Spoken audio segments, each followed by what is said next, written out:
Welcome to Sweet Life Beat Life. We hope this video helps.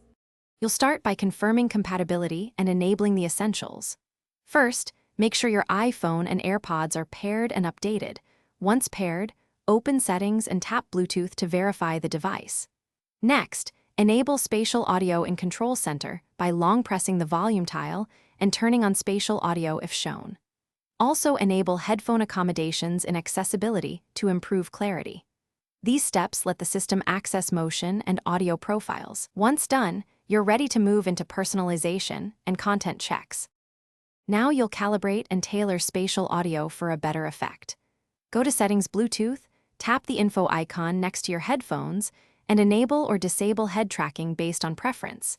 This determines whether audio follows your head movement. Play Dolby Atmos or Apple Music spatial tracks and toggle spatial audio to compare. Then open Settings Accessibility Audio/Visual to fine-tune headphone accommodations and EQ, adjusting for clarity and bass. These adjustments change perceived space and frequency response, so finish by validating and troubleshooting. Play multiple spatial tracks and demo videos, listen for clear positional cues and stable head tracking. If spatial audio feels delayed, dropouts happen, or tracking fails, first toggle Bluetooth off and on, then forget and repair the earbuds. Firmware updates for earbuds or iPhone often fix syncing issues. Also disable audio processing, apps that interfere.